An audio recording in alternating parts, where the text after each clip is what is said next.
last Girls in Tech Australia event and Girl Boss Night for 2020. We have had a raft of events throughout the year. Our first event was actually in the PwC Towers in Barangaroo, which I was hosting, and we've come all the way to here where you are in my lounge room. So welcome to everyone.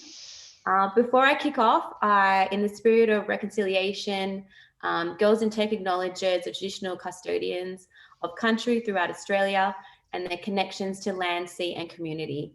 We pay our respect to their elders, past, present, and extend that respect to all Aboriginal and Torres Strait Islander peoples today. For those who may be new to our community, who maybe only joined during 2020 or have not seen me before, I'm based in Sydney. My name is Christine Rodriguez.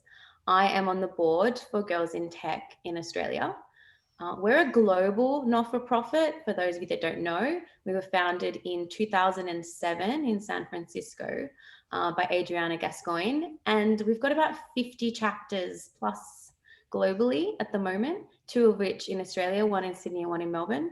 And we have 60,000 members, just like yourselves, participating in events, both in person and online, large and small. We have major conferences each year where we get, hundreds and hundreds of people through to these smaller workshops and webinars. So thank you for joining us. Thank you for joining our community. Please get onto our socials. Please join our mailing list if you haven't already. We have a really big passion for building inclusivity and diversity across the tech workforce. And I guess here in our Australian chapter, we host a number of hackathons and events, and from everyone from, super tech roles right through to people who want to work in a tech business but may not have any technical skills, kind of like myself. Lots of education, lots of networking opportunities, and some of those you'll have tonight. These events are not possible without our volunteers. We have a number of volunteers across Australia who help and who support the board members and the community. Particularly on this event, I would be lost without them because I do not have a room full of people and, handing me notes and microphones right now.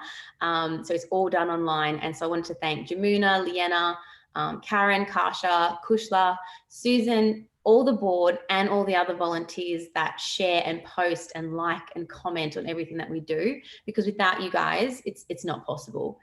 If you are interested in volunteering or thinking about, what can I do in my spare time in 2021, please reach out to us and we'll help you get connected with those community liaisons. Now, a little bit about tonight, we have a stellar rockstar panel, which I'm super excited about, which I'm going to get to.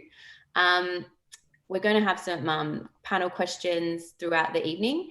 We're also going to have time for Q&A, so please put your Q&A into the chat box. We're going to kick off firstly with Ramak, who's going to do us a small presentation on some findings that have come out of Fathom, whom she works for. So please stay tuned for that because that's going to be super interesting.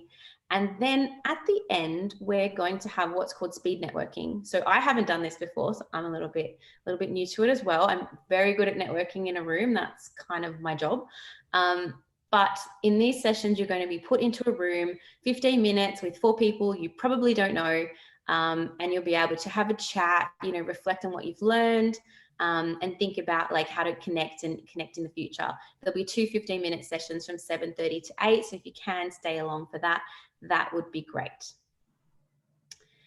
Now, the topic for today, which I haven't even got to yet, is new beginnings, growths, and pivots, the year that was 2020. When I thought about what to do for our last event of the year, and I know we've had some on mental health and we've had, mentor walks, and we had our big conference earlier in the year, I really wanted to sort of touch on the year that was, and also focus on the positives that came out of that year. Not to discount any of the things that happened, not to put it to the side and pretend it didn't happen, but to really take hold of all the good things so that we can learn from them, we can grow from them, we can reflect, both professionally and personally, and take those things into the future for 2021. So if anything, I'd love for you guys to get out of today a few things. I'd love for you to think about what was something positive that happened to you in 2020. What is something that you may have heard of that happened to someone else in 2020, whether it was a company or a person, or a journey professionally or personally. And then also think about, like, how are we really going to own 2021? Because if we don't take the positive things and learn and grow, that's the mindset we're going to take forward to achieve and conquer moving forward. So this doesn't knock us down, it just makes us better. So think about those 3 things and take that into the speed networking, because that's going to be a great conversation starter. Now, leading into our panel, our special guests, I'm going to introduce them one by one, and I'm going to start off with our guest, Erica Aligno. She is a content manager for Reed Exhibitions. I want to read a little bit about her bio, and then I'm going to get her to tell us a little bit about herself. So a jack of all trades, in most sense, a lawyer, community fundraiser, legal advocate, yoga teacher, freelance content producer, and amateur oyster farmer. Now Erica is the content manager for Reed Exhibitions, producing content for their retail and industrial and waste portfolios. Erica, welcome. Welcome to Girls in Tech. Thank you so much. Thanks, Christine, and everyone from Girls in Tech. And especially Christine for inviting me on to join the panel. I thought I was a bit of a wild card because my background's not in tech, as Christine kind of rattled off all that random stuff that I do, especially a lot of the legal center space and doing a lot of advocacy. My side hustle was the freelance content producing, and that's how I got onto Reed Exhibitions, and I absolutely love working there. It's now I'm one of 3 content managers over at Reed Expo, and I do specifically online retailer. But Reed Exhibitions in itself is a big global information and analytics company. We've got 4 pillars to that. Basically, the medical and science, you've got the legal solutions, you've got the decision-making tools, and then the exhibitions, and that's where we sit under. And for online retailer, the tech space for me, we service a lot of the retailers and tech clients, and that's where that kind of alignment works with Girls in Tech. And that's just a little bit about me. Thank you, Erica. And you can tell us a little bit more about that oyster farming. Our next panelist is Brittany Chu, a team leader for Intralinks and co-founder of Estamos, which I happen to be drinking, which is a margarita brand, which we'll touch on a little bit later. Brittany is an account executive with 4 years sales experience at Intralinks. It's a global SaaS company, which was really interesting to me because I'm in SaaS and I'd never come across Brittany before. When she's not slinging virtual data rooms, she's squeezing limes with her co-founder with their healthy margarita mix business, Estamos, a love child born in the height of COVID. Brittany, welcome. Tell us a little bit about yourself. Tell us a little bit about Intralinks and Estamos. Yeah, well, first of all, thank you guys so much for having me. It is an honor to be on this panel tonight. I think the bio covered the bulk of it, but basically Intralinks is a technology partner for the financial services. So it's definitely a niche product, but anytime an investment bank or some type of financial institution is doing fundraising, a merger and acquisition, debt raising, they're using a platform like Intralinks. So we've actually been really fortunate this year, obviously with more people moving to a mobile environment, doing things online, people are caring more about the sensitivity of their data, the ability to collaborate online in a secure way. So we've been pretty lucky to still find success through this year. Not that it hasn't been challenging or it hasn't had its ups and downs, but I think being able to kind of pivot and see the benefit there has been great. So that's what I do, 9 to 5. And then, as you mentioned, yeah, my little passion project and love child is Estamos. So in the height of COVID, really kind of cocooning in and looking at what my passions were. It was margaritas. So yeah, that's kind of how I launched Estamos. It's a healthy margarita mix with no sweetener, no sugar, no preservatives. And that's just what I pour myself into in my free time. Yeah, and we'll dig into a little bit more about that story later. I'm very interested in how that came across, also because it excites me because I love margaritas. Now, our third panelist with over 20 years experience in IT, sales, and marketing, Ramak is a senior sales leader at Fathom. Her previous roles include APAC sales director at LinkedIn, in addition to a bunch of powerhouse Acumen, which is Daisy, Hoosh, Aurea, Trend Micro, Juniper Networks, and Fujitsu. Ramak, welcome. We're so lucky to have you. I'm not that old, really. I started working very young. So tell us a little bit about Fathom before we kick off into your deck. Tell us a little about you, Fathom, and then you've got the reins. Take us into our exciting stuff. Yeah, no, thank you so much for having me. This is, I mean, Girls in Tech is something that very close to my heart. Being in the tech industry, when I started, as Christine said, like 20 years ago, there was literally maybe 3 of us on the floor at Fujitsu, and when I started as a graduate, and it's so lovely to see so many women coming into tech and STEM, and it's something that's very close to my heart, and one that I'd love to encourage. So I'm very, very happy to be here. In terms of my career, I've had a bit of a crazy ride, and I think I've seen both, on platform, on premise, cloud, AI. It's been all over the place, really. And what I do now at Fathom is I work with organizations, mainly with business leaders and government policymakers, in helping them understand the impact of technology on a workforce. Because as we know, technology is coming, and if anything, COVID's absolutely accelerated that within every single industry in Australia. And what we want to do is understand what that impact is, what that gender impact is, and then also what we can do to help reskill and reshape the workforce. So that's a little bit about kind of what I do before I kind of jump in, but happy to kind of show you some data around it. Take us through how Fathom is, showing us how the new world looks. Yeah, absolutely, no problem. Yeah. So how about I just really quickly share my screen? So I mean, essentially, essentially, the problem that we're looking at solving when we started, when our founders started Fathom, was around what is the impact of artificial intelligence? What is the impact of emerging technology? And there's so many papers out there about, is it going to be amazing? Is it going to, transform our lives, or is it going to take away jobs? Is it going to completely, destroy the workforce? And I think that's definitely something that a lot of business leaders and women coming into tech, I think that we're constantly thinking about is my role going to be there? And that's the problem that we were trying to solve for.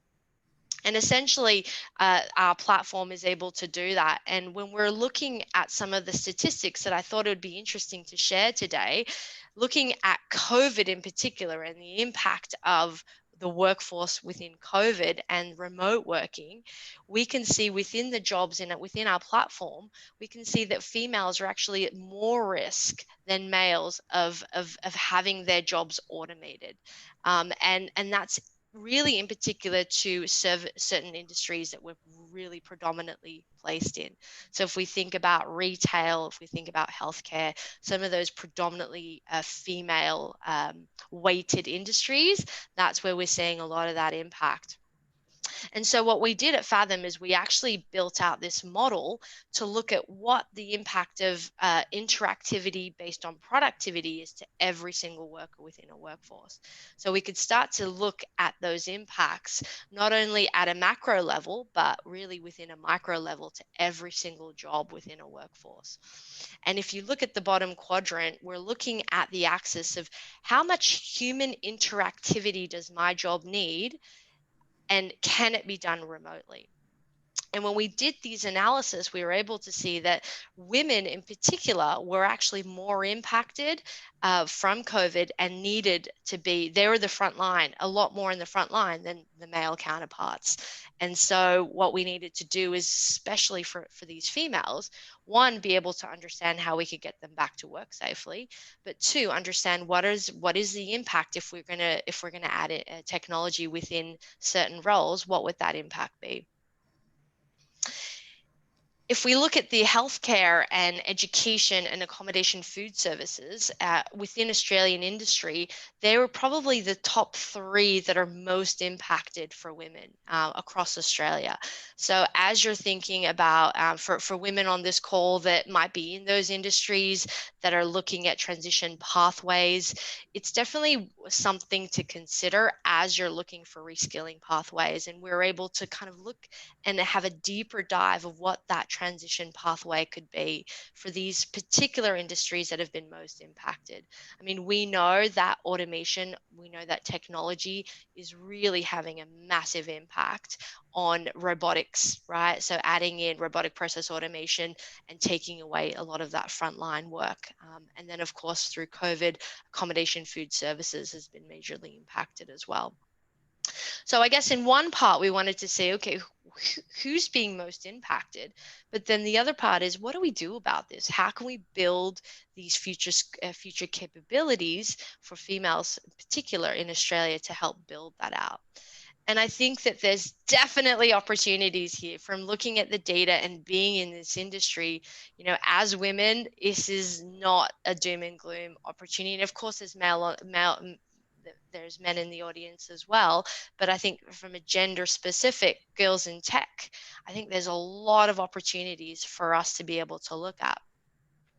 And so I think one of the things that I wanted to show you all today was that the opportunities from technology, if you're thinking about going to tech, you know, when we're looking at our Australian census data, we're looking at Australian market, we're looking at every industry in Australia, we can see that technology will actually add in roles. So adding in AI, adding in robotic processes, automation, it needs roles to fulfill and help implement such technology. And so within Australia, we see that there's going to be over 388 types of tech roles that are going to be added in the next 5 years. And so, you know, that equates to over 194,000 roles. So we really do have huge opportunities in roles that never existed in the past. Data science roles, we've got, you know, you name it, there's new roles opening up in the market today.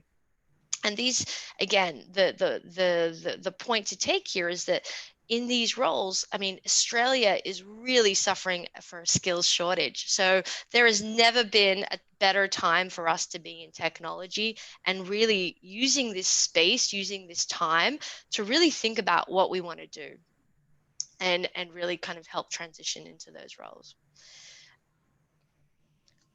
And then once we decide what we want to do, we can then help organizations or workers to be able to understand what those pivots look like. So if we're looking for data scientist roles, we're looking at where the closest jobs are to be able to fit into those roles that we might not have thought of before.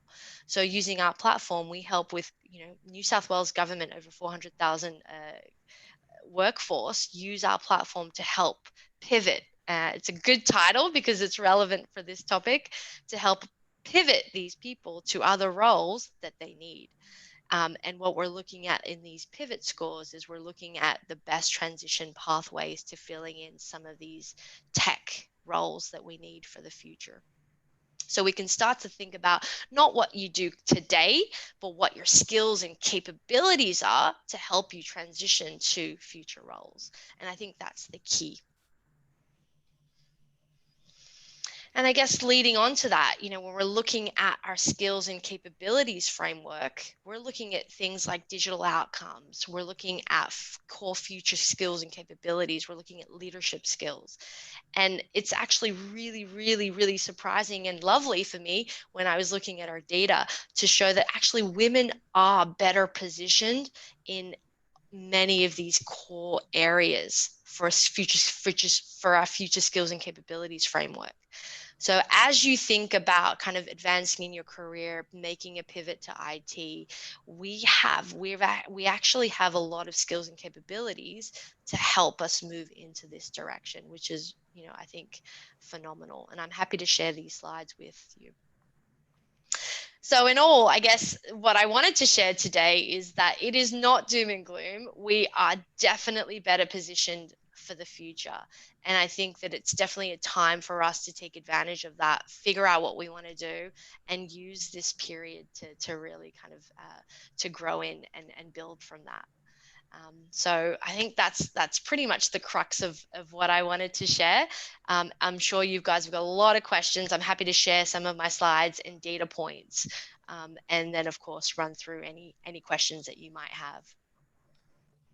So I thought that was great. Very well done. I took some notes, and in true panel format, I'm going to kick over to I'm going to kick you guys some questions actually. So from that, I took, that some of the roles that we're in are like at high risk. There's a need for transition of roles from one to the other. So thinking about what's that future. So we do have quite a subsection of our audience that are, similar age bracket to myself, and they're in one role and they're thinking, how do I get out of maybe a consultancy firm into a more technological role, or maybe I'm moving from firm to firm. How do I take on more tech skills? And then there's going to be new roles that are created, which is interesting, which is going to kick over to my question. Because when I left university, and for those who don't know, I was in PayPal for 7 years, which is all about online payments and online shopping and things like that. There was no online as such roles or courses when I graduated, which was only in 2006. So it wasn't that long ago. So I worked in a number of different roles, and I wanted to sort of kick over to our panelists. What did you want to be when you kind of entered that, last sort of mile education? I know, Erica, you're a lawyer, but I'm sure there's ways that you kind of wangled your way into this. What did you want to be? Did you see yourself in this kind of a role? I'll give you a hint. My first job was painting Christmas decorations with glitter, and we have come a long way from that. So yeah, starting with you, Ramak, like tell me, when you left school or you left uni, what did you think you were going to be doing? So funny. It's actually a really funny story, because when I left uni, I mean, I did a business degree, and I applied for so many roles that when I was actually doing interviews, I'd forget what role it was. And so I was applying for marketing and sales roles, and I ended up getting a sales role thinking it was a marketing role. So that's how I got into IT. Genuine story. I did not plan on it. It was just something that, they got back to me, they liked me, they gave me a chance, and that's kind of set my career. And I've loved it, every minute of it. Cool. Erica, obviously, you studied law, but what did you think you were going to be doing? Were you going to be in court? Like what was the dream? Funnily, I was in court, and I always wanted to be a lawyer, and I did. And then that veil got lifted on what actually it's about. And it was not what I wanted. I practiced in my 20s for a couple of years, and I still love that, that feel of fact finding and research and getting to it, twisting arguments in a certain way. And that's why I still stayed, kept my foot in that door. But I was, you're always yearning for something more. And as you grow older, your life cycle and your behaviors change, and you want something different from when you're 20 to when you turn 30. And so I fell into content production because it was a possibility to try all these different industries by being a jack of all trades, doing mining, doing energy, doing retail, doing beauty events. And I was good at fact finding.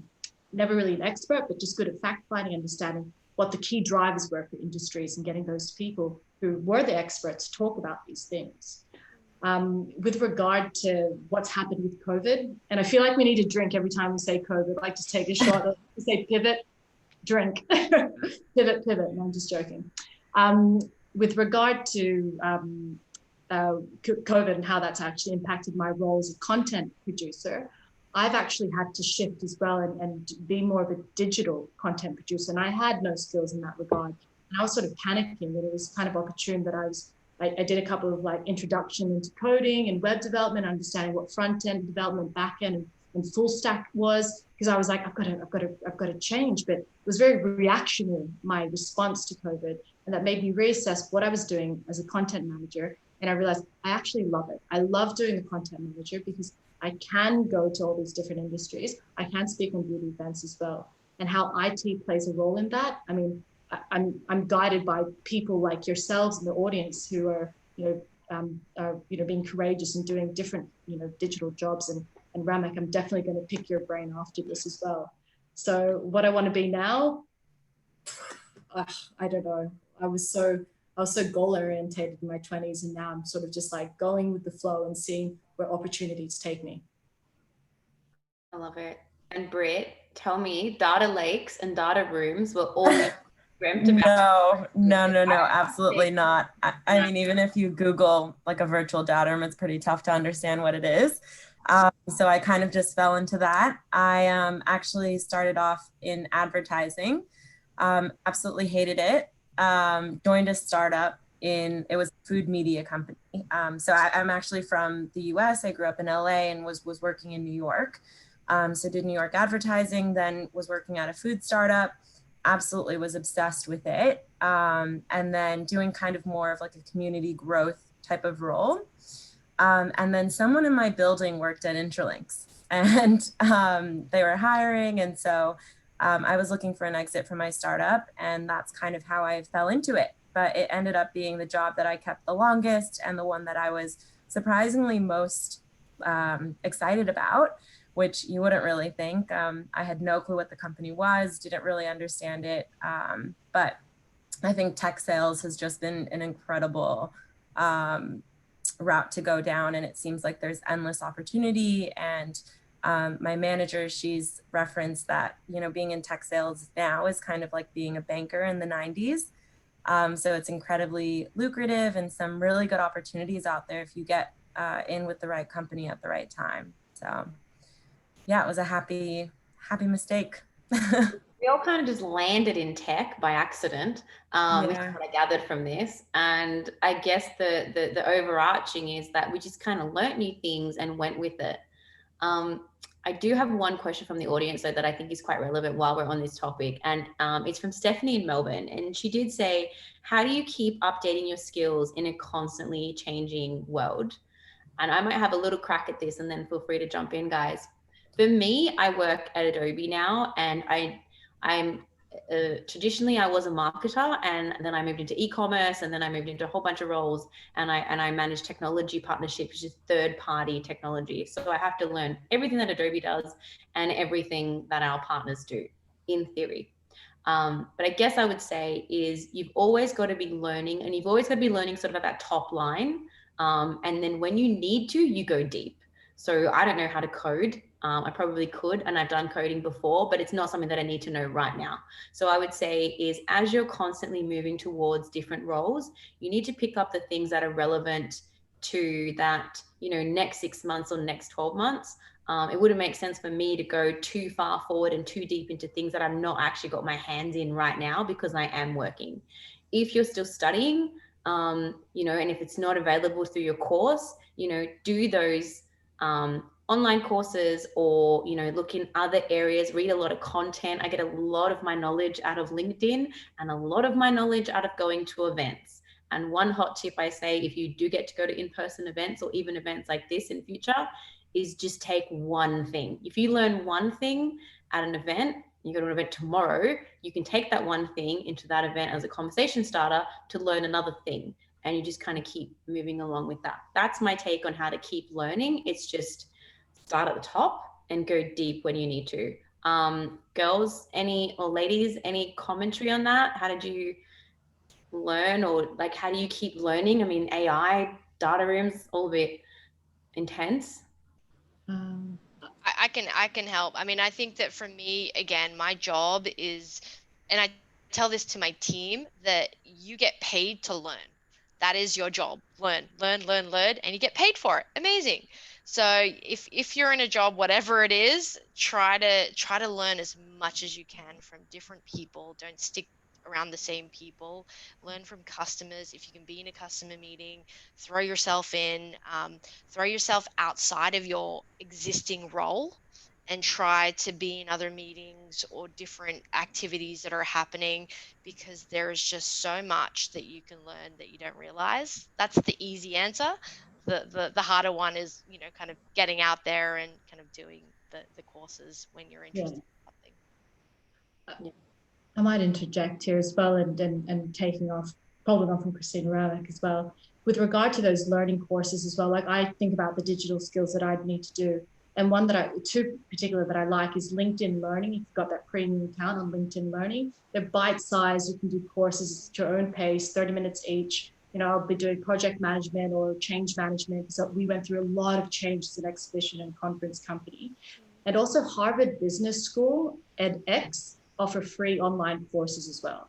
They go from 4 weeks to 12 weeks, and it can be business, humanities, you know, programming, computer science as well. So there's all these different courses. And the third one would be, I know it's an investment of time to study in the sense of like throw yourself in and just stop your career, but you can do it parallel as well. I mean, everyone's pretty savvy on LinkedIn, and if you've got a particular person, a particular role you have in mind, like I wanted to do change management, and, you know, I reached out to someone who was in change management in Qantas, reached out to her on LinkedIn. I was like, hey, you know, like just making that connection and asking her questions that those guys have already paved that path, and they're already at that. That's your goal, that's your vision role. And if someone's already in that, you can just ask them questions, and they love to help people out, and they love to answer questions about themselves. So those are my, you know, 3 practical things you can actually do today or tomorrow. I'll just add one quick one. For me, it's really about being uncomfortable. So I've learned the most in situations where I've thrown myself in the deep end and put myself in a scenario where I knew I wasn't going to know what I was doing. And I think it definitely takes stepping back and looking at your situation, because it is very easy to get complacent and comfortable with where you're at. But as long as you're constantly, you know, challenging yourself, it's inevitable, you're going to grow. So that's probably my tip on that. Yeah, so it's definitely constant, and I won't deep dive into it, but there is a little bit around mentorship that I didn't add as well, which is super important, which is getting in touch with the right people and getting into those circles and following the right individuals and asking for help. Like if you're stuck and you do not know what a data lake is, which I didn't at first, like you have to ask someone who you think is going to know the answer to that or point you in the right direction. So yeah, definitely take on what all the ladies said, and if you've got more comments, please throw them in the chat and they will come to me. We're going to go to mentors, sorry to interrupt. Girls in Tech have mentors, don't they? They do the mentorship.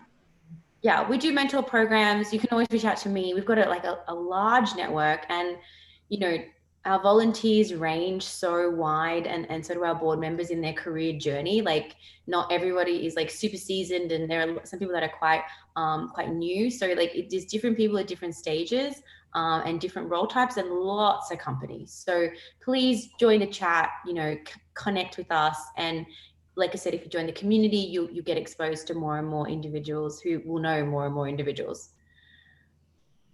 While we're on the topic, while we're sort of with you, Erica, while you're here, I wanted to sort of change pace a little bit and talk a little bit about this pivoting scenario, because it is positive. Oh yeah, pivoting, I gotta take a drink.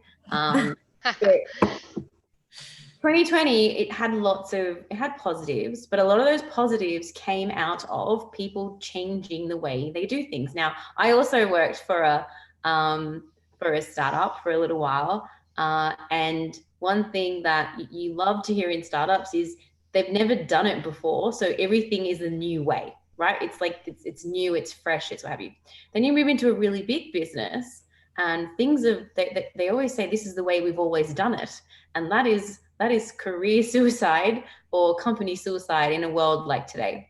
So, you know, Erica, take me through, you had to pivot, you had a physical conference for like a couple of thousand people, all online retailers, so all in the tech space, and vendors and software vendors.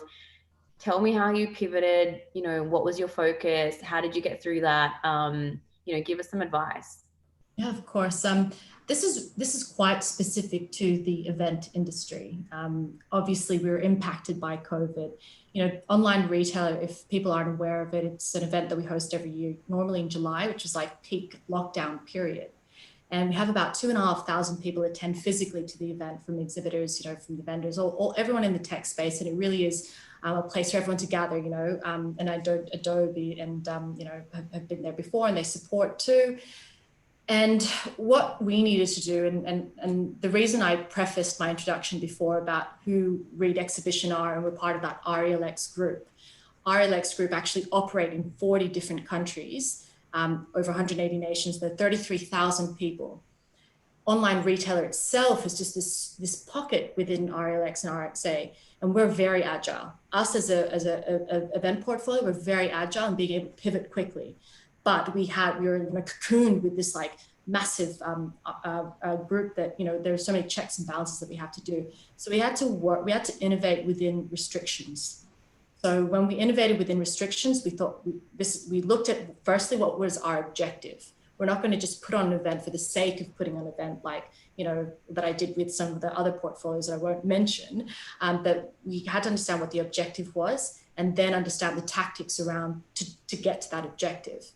And we surveyed the market. We spoke to all our, you know, tech clients and our retailers, and we asked them what is it that they wanted. Obviously, safety was important. But they still wanted to have that face-to-face interaction. They still wanted a place to meet. They still wanted to be able to buy and understand how to use the technologies that they've bought as well, and have those ongoing relationships. So we basically did, in a very short answer, we made a hybrid event. So that was basically having that one day conference where we'd only have 150 of the top decision makers, the tech guys, coming physically to the event. And so it was more about the quality of the people coming. And then on the side, we had a virtual event as well, which complemented. So that digital really complemented the event side, which will be taken forward into the new year. You know, and that was like an unlimited amount of people that could come along, and you know, all the tech guys got to do their, you know, their case studies as well, and still were able to interact with their community, but online. So we just changed, we just pivoted in being able to create a community, but on the online space, but also having still that physical, you know, that tactile kind of feel to it. That learning, since it's still quite new, it was only in October, that learning, we've actually had those conversations and, you know, the post-event wrap-ups as well. And what we're taking for the new year is like what Ramex said as well, like those digital offerings, those skills that we've learned, they're going to complement basically the event and exhibitions. We will probably have to get rid of some roles, but it's also opened up all these other different roles as well in regard to having more digital content producers, or, you know, in-house web developers as well. So that's actually opened up, closed one door perhaps with more of the logistic side of the physical, but it's opened up doors for the tech roles as well. So watch that space if you guys ever wanted to come in there and people are interested. We've got a great culture, I think, at RXA as well. So that's sort of just the long-winded and the short way of answering that, Christine. Yeah, and I really love highlighting that not everybody has to be super technical or in a tech business to have a tech role. Like tech is integrated into everything we do at the moment. So I just wanted to, I love your story, because I remember lying on a beach and I just went, Erica, I thought this is a story that needs to be told, because your clients are all online, they're all in tech, they're all very savvy. And they're willing to sort of dive headfirst into participating in that kind of thing. So without tech, you know, you wouldn't have been able to do that at all like a couple of years ago. Also talking about pivoting, and, you know, I'm in a relationship-based role, and the majority of last year I spent on a plane, going interstate. I did quite a few countries in Asia. My role is Asia Pacific and Japan. A lot of that face-to-face time, so similar to what Erica was talking about. Britt, like, tell me about your world. Like, a lot of your stuff, it's sales, but it's software, but it's complicated. You got to demo it. Like, tell me how you've pivoted, or how your roles pivoted, given the situation, and hopefully in a positive manner. Yeah, definitely. Similar to you, it's definitely a relationship heavy role. So we're usually out on meetings with clients or prospective clients 8 to 10 times a week. And that's a mixture of in-office demos, coffees, lunch, drinks, whatever it is. So you can imagine when we went into lockdown, that was a huge shift. Not only pivoting to, virtual events, virtual coffees, virtual walk and talks, but even for myself, you know, sitting at my desk all day long, something that I was absolutely not used to and struggled with. So yeah, I think there was a bit of a teething period, but if we're looking at what's the good to come out of it, which I think there's a lot, similar to you, I was on a plane at least, once a month and constantly traveling, seeing customers, and now just having that time back. If you look at your day and, I can go on 15 meetings a week and still have more than enough time to get through my to-do list. So I think the efficiency that you get from this new environment has been incredible. When you learn to kind of bucket it the right way and structure your schedule in a way where you're just, back to back. So a meeting that would have taken, an hour and a half out of my day, walking to and from, getting organized, getting ready, I can now do in 30 minutes, start to finish. So I think that's been huge and something that we'll continue to take with us next year if the offices do open. Just being able to kind of structure that. And then the other one is really around the touch points with my interstate clients. So I think before, we'd only get to Perth twice a year, and I wouldn't schedule ever virtual catch-ups with them. Whereas now I think that's just such a normal thing. So to be able to have those consistent touch points with people all over the world, and that actually extends to your personal life as well. I have all my friends and family in the US. And so in this environment, in COVID, I've actually talked to all my friends and family way more than I had in the past 3 years that I've been living here. So yeah, some challenges, but also some positives there too. Yeah, I love the whole you can get around Australia or the world in a day. I think that's super. For me, it hasn't inhibited any of my relationships. If anything, it's gotten a lot closer with a lot of my clients because they're either in my lounge room or they come with me to the gym sometimes, or they get like activewear Barbie because I've, have to squeeze in so many things in the day. I start off in the US. By the middle of the day, I'm in Australia. By the end of the day, I'm in India. So, I love the way that it makes your day a little bit different every day. So technology's really brought that. And I think 2020, I've been working from home since 2007 in varying capacities. And now everybody's come to the party and think that it's a great idea, which actually helps my cause because I've been doing this the whole time. So my thing that I got in this was I pivoted. I got a desk. I was sitting on the floor up until this point. So I succumbed eventually. Ramak, you've got a team. So pivoting, the way that you interact, management, like tell us about some positive ways that like the 2020 pivot helped that. I mean, recruiting, that would have been a little bit different. Yeah, I mean, 2020 for me was an interesting one because I played in a space that's very disruptive, and then we got disrupted, right? So, but managing a team remotely has its challenges. I think making sure that they have that mental space that they don't always need to be responsive. They don't always need to be on Slack responding straight away or texts when you ask them something. I think setting that, giving them that space is really important because I think as some directors, they're not used to it. So I think we found that with our customers as well. Again, we're in IT, we're used to being remote. But for a lot of our customers that are old school way of thinking, their style of management is you need to be in front of me for me to see that you're productive. And if you're not in front of me, you're not productive. And if you're not responding to me in the next 10 seconds that I asked you the question, what are you doing? So I think that it's helping them overcome that mindset of it's not about quantity, it's about quality, it's about output. That's really important. And that mental health of making sure everyone's okay and making it fun. I mean, we have so much fun that, most of our days I'm literally in tears because someone's done or said something that's hilarious. So we try to make it fun because it's been a very trying year for everybody. I think that's also a really good point you touched on, like being on Slack. And I know that I'm guilty of being on Slack and WhatsApp and Microsoft Teams and email. If I don't answer my email, people will send me a LinkedIn DM. Like I am like 24/7 with my clients and I'm guilty of responding.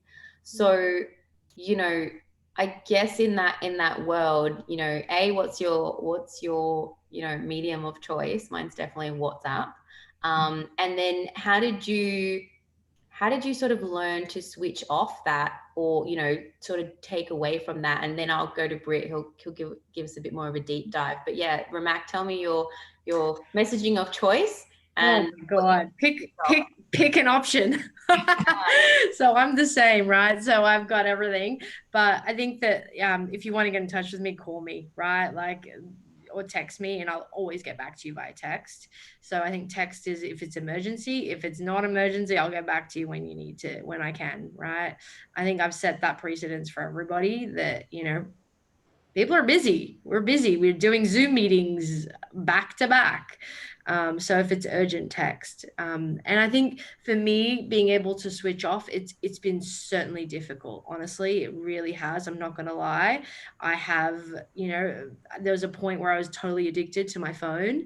But I also have 2 kids. So I have a 5-year-old and a 2-year-old. So they keep me in the moment, and if mummy is on the phone, then mummy's not listening to them. So we have this rule now that when work is finished, it's finished until they're either in bed or it's the next day where we can go back online again. But it's not easy. Yeah, that's great too. I didn't know you had kids. Like, I can't even imagine if I had children in this house. I have like people coming and going enough as it is. Erica, tell me your switching off, or your, give us a little insight other than oysters, or pick your poison first. What is your app of choice? Oh, I'd have to say, I know it sounds really, is in like a communication app, or just what's your crux? Like, what is your kryptonite that you always look at? Gmail, my Gmail emails. Yeah, I know I'm actually not that great with WhatsApp and all that and stuff. And I'd say Gmail, because I'm always constantly on that app. My calendar's on there, the way they communicate with everybody, that's just like my go-to. Sometimes it's WhatsApp and Facebook, but that's more of just like a, transacting out there. The way that I actually switch off is, I know it sounds, I know it sounds stupid, but I literally just switch it off. I know that sounds really dumb, but I really do, because I think when I was juggling a lot of the things that I was working on when I was working as a freelancer and I was working in the legal center, I had those 2-hour periods where I was just doing that work. And I set those boundaries early, because pretty much like Christine, who'd been working since 2007, from home.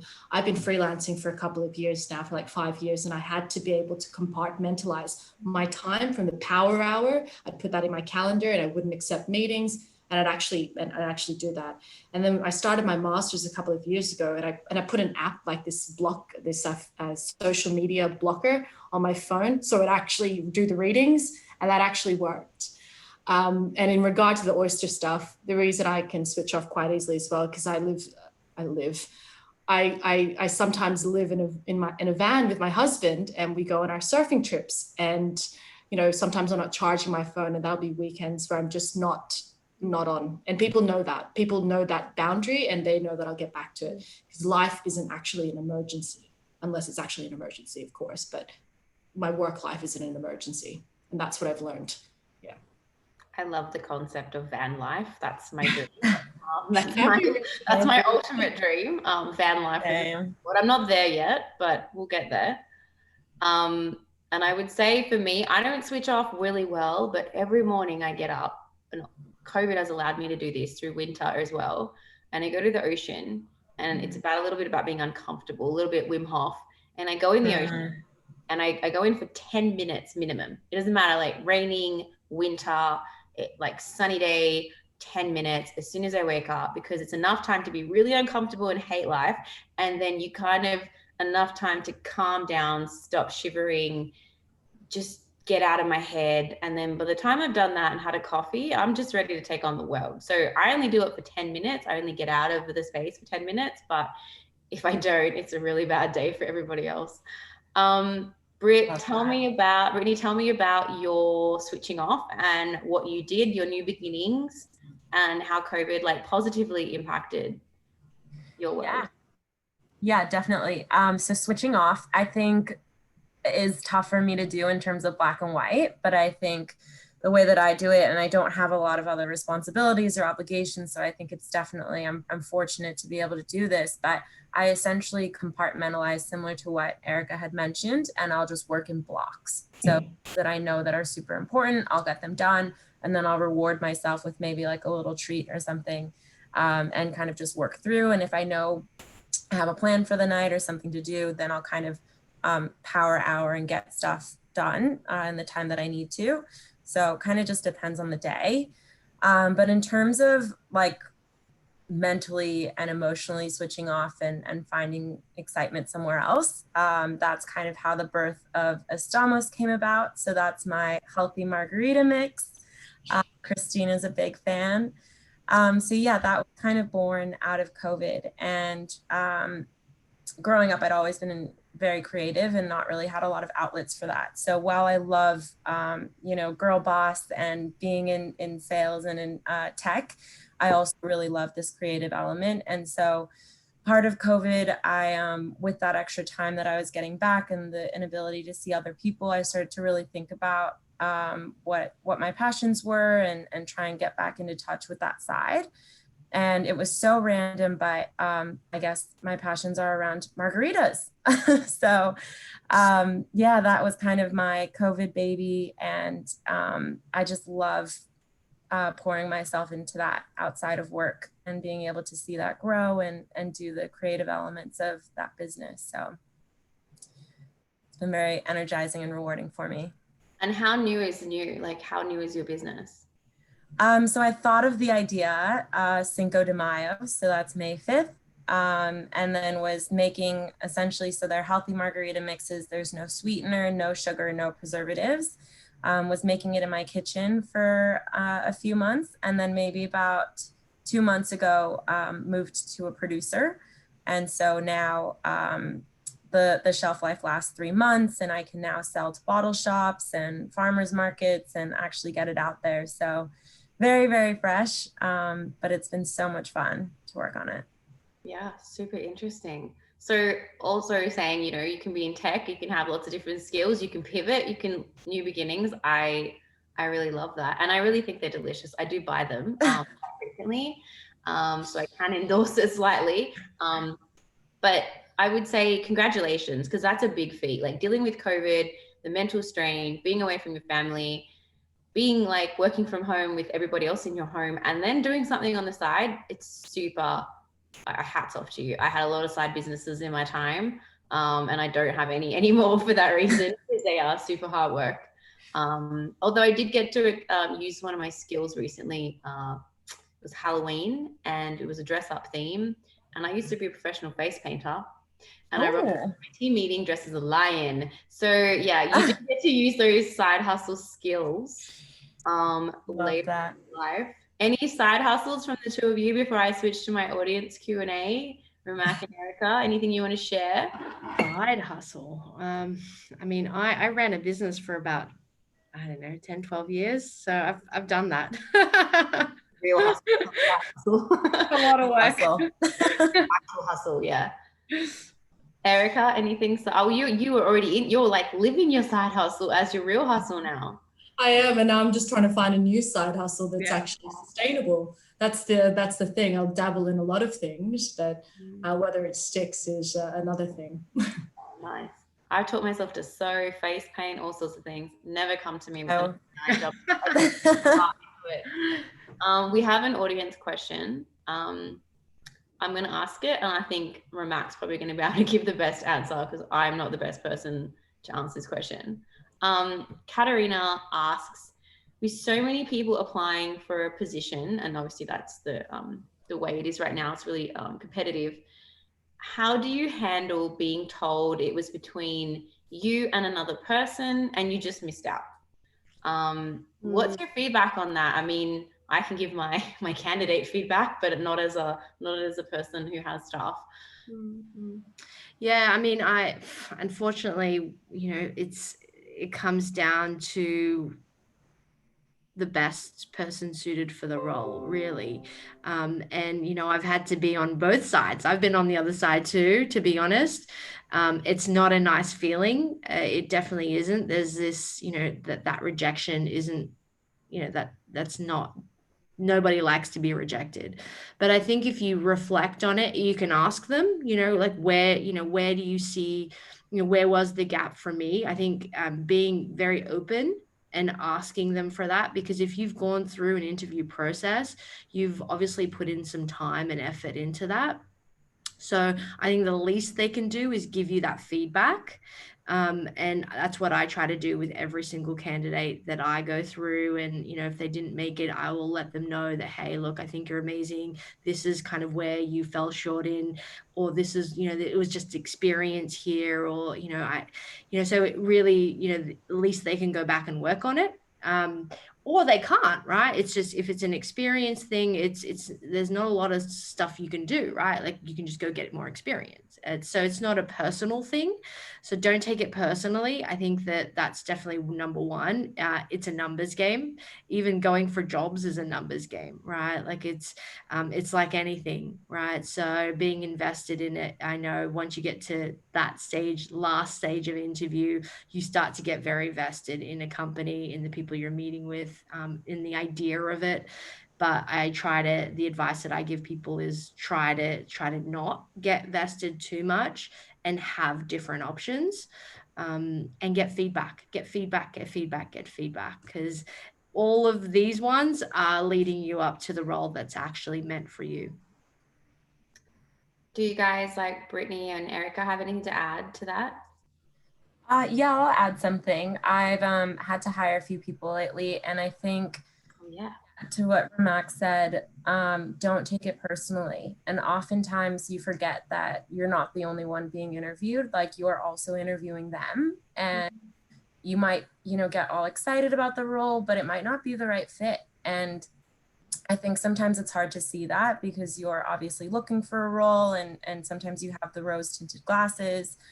But sometimes it's just not the best fit, and they would have a better insight into that because they're the full company and they have they know all the employees. And so part of that is out of your control completely, and it has nothing to do with your skill set necessarily, or your experience even sometimes. So I think as much as you can take that with a grain of salt and accept that the role that you accept should be mutual, and it should be both parties equally excited about it. And then you will eventually find the right place for you.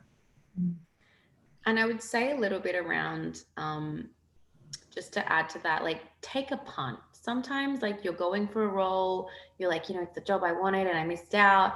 But sometimes you got to, like Ramak said, it's a numbers game. It's not personal. And you just need to throw your hat in the ring. And we're often, and this is statistically proven, women are quite often proven not to go for a role that they don't think that they can do, because they're too in their head about, can I do this and can I not? And one thing that I would say is, if you think you can do it, like always put your name in. I always say to people, like, I'm not here to fly this airplane. I'm not a pilot. I'm here to like help it get off the ground and get it filled with people. So there's different roles for everybody. And just because you can't do one part, there's other things. Also ask those companies where else you might fit. Because if you missed out on that role and they were super interested and you were down to the last two, and this happened to me personally, I went for a job at eBay Inc. Back then, I didn't get the role, sad face, really sad. And a month later, they had the same exact role at PayPal, which was owned by eBay, and they gave me that job. So, often it's a matter of keeping yourself in the loop and not burning any bridges, and just be like, okay, cool. Or, they might call you back in 3 months because they're growing and they might have another role. And if you were number two, you're the first person getting that job. Couple more audience questions. And a lot of these are around recruitment because we do usually do recruitment events as well. Stephanie asks, how do you best make your job application and interview stand out? How do you curate a portfolio to showcase your work? And she's in data science. I'm going to firstly say, like, be authentic and be yourself. And that's how you stand out, because there is only one you and you come as you are. That's my take. But ladies, add some flavor to that. How do you stand out? How do you create your work? Like data science, if you know much about that, please chime in. Ramak's on mute. You're on mute.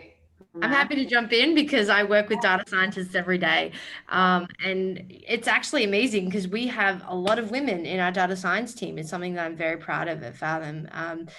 Look, I think whether it's data science or any other role, right? Like it doesn't really matter what the role is. Your resume needs to reflect what they're looking for. Because I think essentially the first phase of any resume looking or portfolio looking is sometimes it's automated. So an AI will go through it and go, okay, these are the words that I'm looking for. If your resume doesn't reflect those words that they're looking for, you won't even get past the machine. Right. So I'm not looking at resumes when there's thousands coming through. There's an automated system that does that. So first, I think my first advice would be make sure that you're looking at the job ads, that you're reflecting your knowledge, your skills, your capabilities based on even just language that they're using in their job ads to reflect that, because that's just a technology thing. And then the second part is, I always recommend, put a photo on, make it personable, talk about your experience, but also why you're passionate about working for them. Because again, I don't go through second round. I have a team that does that, right? So until it gets to me, you're going through just checklists. And then once I get a resume, then it's usually a phone call, and it's all about the person. It doesn't matter whether I've hired tech roles, I've hired programmers, I've hired data engineers. I'll have someone in that will technically, or they'll do aptitude tests for the technical skills, but it's all about, is this person going to fit in? Is this person going to fit in with my team? Are we going to get along? All those kind of softer skills that women are better positioned for, right? So I've shown you the data today. Nice. Anyone got anything to add on jacking yourself up? Yeah, I might follow on with that as well, Rebecca. I mean, these are two really basic ones that people might already be doing, but when that job ad comes out and there is actually that contact person, it's always good just to give that person a call and just to find out, in addition to the language of the text of the job description, it's always good to have a chat in regard to what they're actually looking for as well.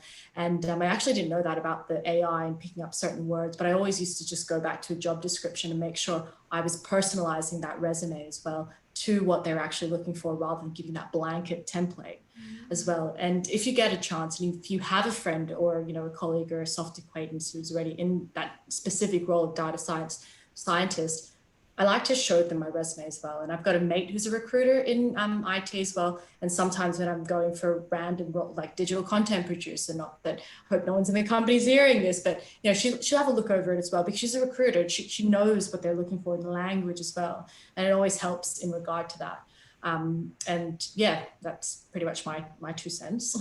I was so sorry. I missed out one point. I think it's an important point. It's wearing my old LinkedIn hat. Make sure your LinkedIn profile's up to date. Make sure that like your photo is a good photo, your profile is up to date. And one thing that we used to always hammer into our customers is get recommendations, like get colleagues, get wherever you're working now, make sure that you get some really good recommendations on your LinkedIn profile. It doesn't matter what your role is, right? It's because these days, the first thing I do is I go onto someone's LinkedIn profile and I'll have a quick snapshot of them. I don't even look at their resume. Yeah, I would second that. I transitioned my career, and my LinkedIn is where I got most of my hits. I didn't even write a CV, I'll be honest, when I changed my role, when I moved out of what I was doing, because I just got so much cut through from LinkedIn. And you can turn off, so you get a lot of recommendations throughout your career. You don't have to have them all visible. So, you might get 2 or 3 people from the same role recommending you, or the same company. You don't have to have them all visible at once. So, curate your content to what you're going for, and especially in that spiel and that the verbiage about what you stand for and what you want to do, and make sure it like aligns to what you're saying you want to do with this company, because they're really going to look at that kind of stuff first and foremost. Any last remarks on that one? Pray switch on. I do have another one. I think you're gonna love this question, guys, and I'm gonna go last. You're gonna cover everything I'm thinking of. JJ asks, and maybe Brittany, we can start with you. Zoom fatigue, back-to-back meetings all day. She misses the workplace, the social aspect. Any ideas on getting through Zoom fatigue, which is not dressing up as a shark or painting your face like a lion? Brittany, tell us what you do. How do you get through the day of your meetings? Yeah, definitely. I have been there, especially on, even panels and entertaining things, just having to stay engaged and pulse and feel when's the right appropriate time to speak. Often more exhausting than it is in person. And so one thing I've done that's made a big difference is switching my Zoom meetings to walk and talks. So I'll schedule in a meeting with the client and we'll both plug in our earphones, go for a little walk and just catch up like that. Because whether you're catching up in person or, sitting in front of your computer and going back and forth, or you're active and you're moving, I don't think it makes a big difference. You already, especially if you've seen the person, you know what they look like.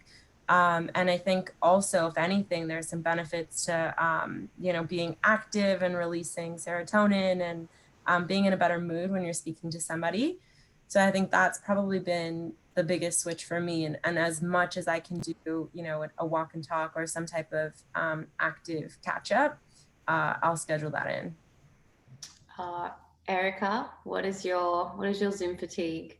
Oh, I feel like I'm still in Zoom fatigue because that's all we really do, and the Microsoft Teams. But similar to what Britt was saying with the walk and talks, there's in our content team, there's only 3 of us. We'd actually alternate catching up at each other's houses and actually sitting there and doing the calls as well. So if we're working on the same project, we'd alternate. She'd come to my place and, we'd do the calls. And it was really nice to have that kind of buddy system as well. And it stopped me, from always going to the fridge and, checking out every 5 minutes what's happening over in the fridge. But, we would stay at her place, and she lived over in North Turramurra. And then we also chose a place that was, halfway between everybody in Lane Cove, and we just catch up there too.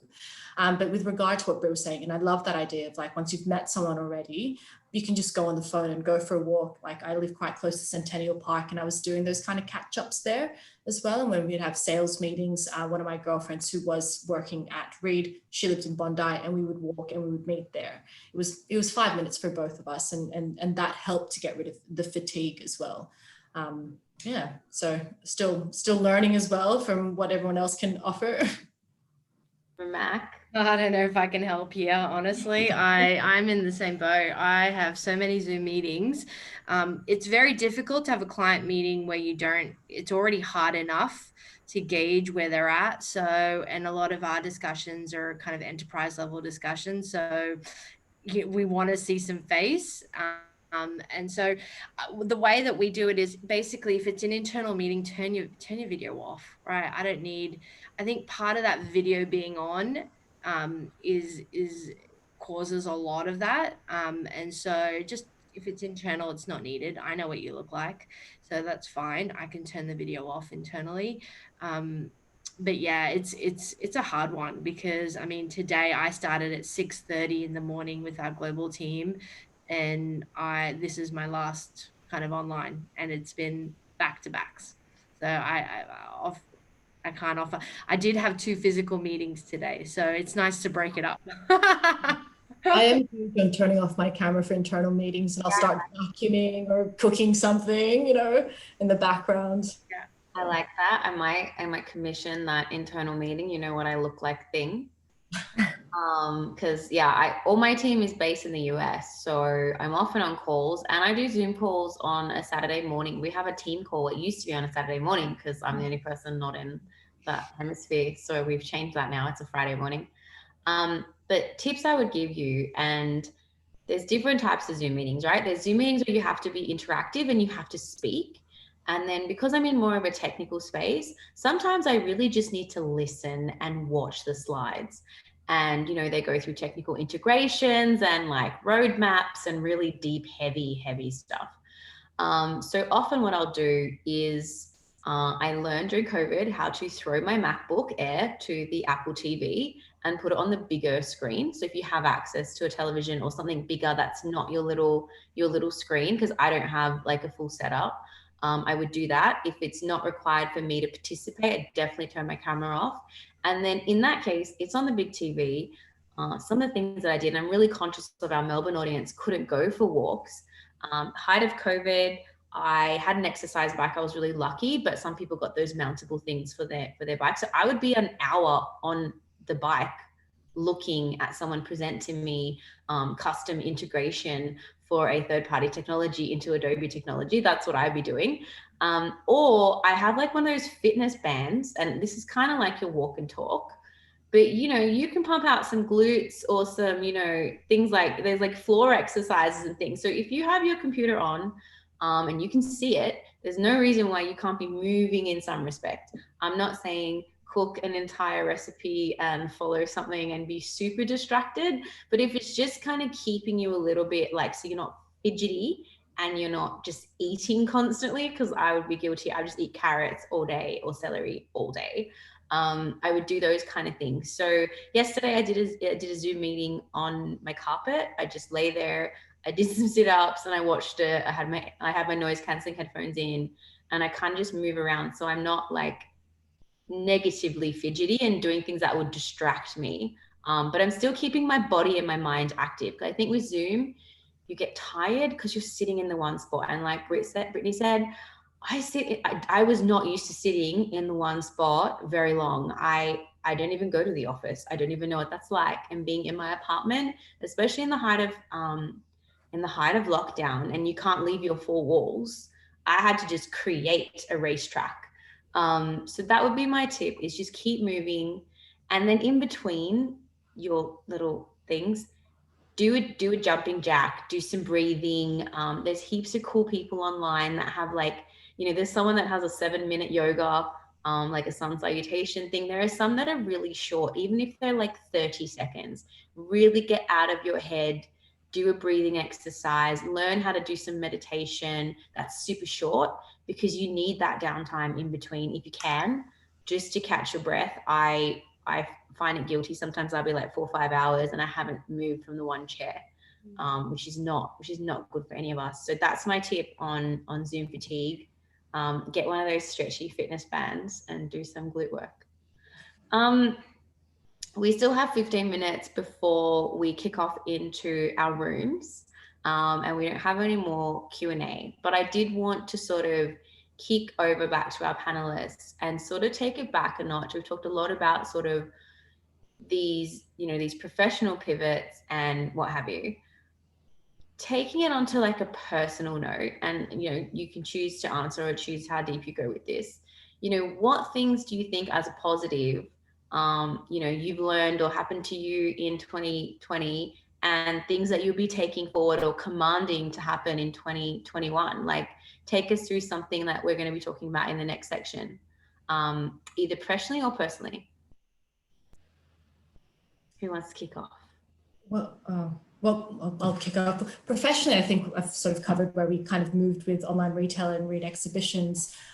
Personally, Ramek actually touched upon that, and I take it into a personal setting, is quality over quantity.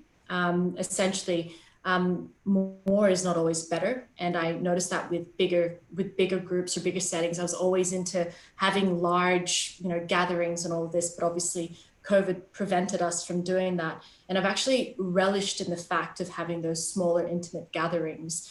In particular, 4 months ago, a couple of girlfriends of mine, just 6 of us, we have book club, and I absolutely love that. Once a month, we catch up and we go to each other's houses, and whoever hosts chooses the book, and they'll put on a big spread, and we'll really dive into concepts such as, you know, what does ambition mean? You know, what does feminism mean? How does grief impact the decisions you make in life? You know, and these are based on the characters and what they have to go through in their rite of passage. And then we talk about and we unpack all these concepts as well. And that for me, I'm definitely going to be taking on, having more of those conversations, those conceptual conversations about what, you know, what does community mean? How does that shape our beliefs and all of these things? And I love that. And I'm hosting book club in 2 weeks' time, and I've chosen a book on dementia and how does memory affect your identity and all of these things. And I absolutely love that. I'm going to take it on to 2021. If you've got a couple of friends and you've always wanted to explore like intellectual things whilst drinking wine, because our group is actually called My Wine Club Has a Book Problem, and I absolutely love it. So that's something I'm taking on for the next year. Yeah. Forever. Lovely. I love it. I love that title. That's really cool. I'm like, can I join this book club? Oh, absolutely, Britt. We can have more now. We can have more. I'll bring the margaritas. Oh yes, please, yeah. Yeah, I might chime in. So I think for me, I'm somebody who usually moves 200 miles an hour. And I'm sure there's a lot of people on this call that can also relate. So with COVID, being forced to slow down and not have a million plans on the weekend and everything booked out, I think that really stuck with me. And I think that's why I was able to create and have the creative freedom to do Estamos. So I think I'd always wanted to do something like that, but I didn't really know where to start. I didn't know what to do. I had all of these different interests and passions, and I didn't know which I would turn into a business. But I think being forced to slow down and get back in touch with the things that really excite me and spend my free time doing things that re-energize me, that's definitely had a lot of positives. And I think moving forward, that's something that I'm going to continue to do, is slow down, not always book myself out every single weekend, be okay to miss some of the events. And then, give myself the time to pursue other passions and interests and get back in touch with everyone. Nice. Ramak? Yeah. Well, I mean, I think that for me this year, it really hasn't. I'd love to say I slowed down. I didn't. It's been very, very busy. And having two kids under 5, and working full time, and managing household and doing all of that. I think there really hasn't been a slowdown. It has made me, in the last, kind of since February, I think we were one of the last trips back from Bali, unfortunately, when we came back. But it has made me realize, okay, well, I can't go on a holiday. My holidays used to be my, like the valve kind of opening and going, psst, and then resetting. And I haven't had that for a long time. So I've had to do that daily for myself. And so I've been meditating a lot more, and using that as a way to recenter myself. I think that's been really important for me, because my lifestyle is so fast that I need it. And I've realized that it's helped me in every aspect of my life. So I think it's definitely something I want to do. And another thing is, I don't watch the news. Like, I don't, and I know it's a selfish thing. Some people go, well, you're ignorant, you don't know what. I can't do anything about it, so I don't watch it. So I try not to bring too much negativity into my field, and I focus on what I want to do. So it's definitely helped me get through this period, and yeah. And I see a lot of comments coming from the audience, the value of social friendships, even when work's intense, important to chill out, work-life balance. Obviously yoga studios and gyms were closed. That sort of rocked my entire world. But I got Netflix like 4 weeks ago. I have so much headroom because I didn't have 4 weeks ago. Yeah, so I'm like super excited because it does give me a chance. Also, I color in, like the adult coloring in books, so let's preface that with something. But it's all about that slowing down or switching off. And for me, I know it's girls in tech, but the coloring in book doesn't have a blue light or a screen. So it is the one way that I actually get out of, like when I jump in the ocean in the morning, it's the one way I get away from the screen when I'm in my personal time, because it's one thing to be super involved, but also only having that connected energy with your friends via, FaceTime and what have you. Like you can sometimes just need a time to yourself. So I think next year, moving forward into 2021, on a personal note, it'll be just when I'm not needed on a screen or like in public, is to actually just be completely off the grid. And yeah, I really like that opportunity that I've had in the past to be able to do that in the organizations that I've been in Someone said they're terribly addicted to online shopping. I have a real issue with that. I'm guilty. We would know this intensely from my time. And yes, she has said, online shopping after 10:30 p.m. So there is statistics that show that after 10:30 or after people have had a few glasses of wine, online stores do go up quite intensely with their shopping. And that is a real statistic. I don't have the exact figures, but working in e-commerce for 7 years, we would actually see spikes in site traffic, clicks, and conversion all after, and it's usually on a Thursday night. I don't know why. I think people Friday night they're out in the pub, but on Thursday night they're drinking at home. And I'm guessing that's what happened to a lot of online retailers during COVID. Final thoughts. We've got 5 minutes before we're going to switch into our rooms, and that will give you guys a minute or two just to like brace yourselves and grab a drink for the next section. So final thoughts from our panelists. Any leaving advice on positivity or what to do next year, or anything you just want to say, get out to our community, any rah-rah, last bit of feedback, the floor is yours. Key takeaways, anyone? Since it's already on the top of my mind, I'll just rattle off the 3, and it's just recapping basically. I think one of the first questions was how do you upskill? And I really feel like something you can do today or tomorrow is, again, just going on those LinkedIn Learning. Harvard Business School edX has those free courses, and then reaching out to a mentor either through LinkedIn or whatever, and just having that conversation. I did that with one of my lecturers very early on, who was a change manager, and she's been fantastic and just guiding me in a way, in a direction. And the second one on a personal level, and the social values is what Britt and Ramit were all talking about as well, about how important those social connections are.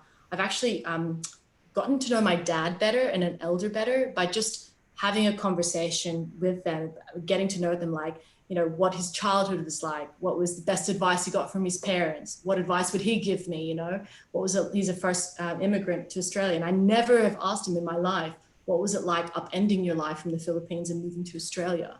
And it's amazing how young they just change, and the conversations you have is completely different to like, Erica, what do you need my credit card for? It's like a different conversation. Yeah. Those are my only takeaways. Lovely. I'm going to leave you with one.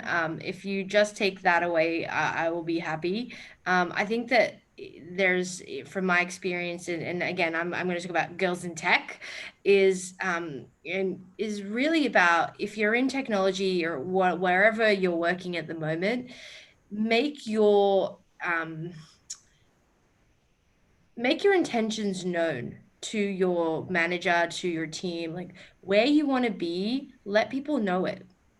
If you don't know it, that's fine. But if you know it, don't be quiet about it, and make sure that you have a pathway forward, because I think there's not enough girls in tech that speak up. There's not enough girls in tech that want to sit at the table and go, you know what, I actually want that chief product officer role, or I want that data scientist role.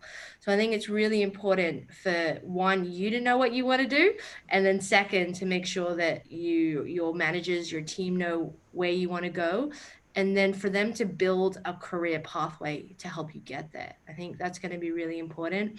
They're not going to be the ones that lead you. You're going to have to lead yourself, but they can absolutely help you get there. So, I would definitely encourage those conversations. There has never been a better time to be a girl in tech. So I encourage you all to have those dialogues. Thank you. And Brittany, final Mine words. Yeah, mine is a bit more broad. So I think if I were to give one key tip or takeaway, it would be to journal. I found that to be incredibly helpful in terms of, everyone says have a positive mindset, try to think positively. Sometimes that's really hard. And so I think just sitting down and writing down, 3 things that you're grateful for in the day, or 3 things that you want to happen. There's always something that you can come up with. And I think it starts small. So that's where I've seen so much success personally in my personal life, in my career, everything.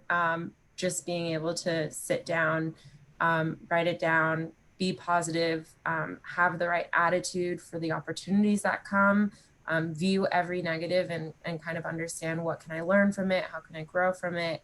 And I think that mindset has taken me a long way. And I think if I can give any advice, personally, that would be my number one thing.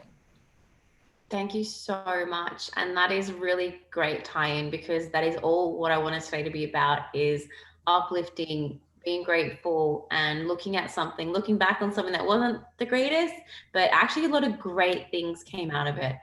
My final words are, thank you to our panelists. You guys have been amazing.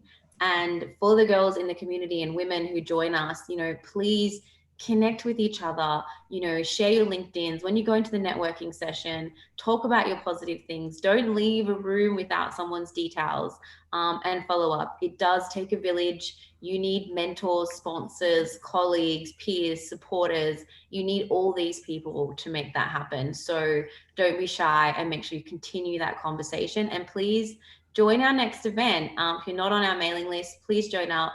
Follow us on social media. And if you want to ask any questions to any panelists, I'm sure they wouldn't mind a connection on a LinkedIn, or, slide into my DMs, and I'll happily connect you up. So thank you so much.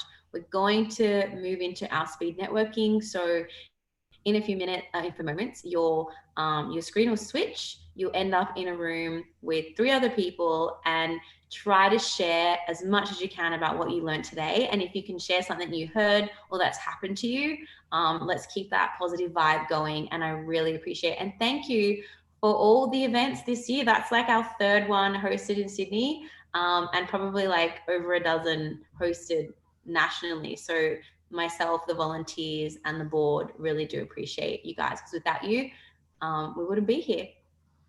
Thank you, Christina, and all the people that helped make this event happen. You've done a wonderful job. Amazing. Thank you so much, guys. Thank you. Bye, everyone.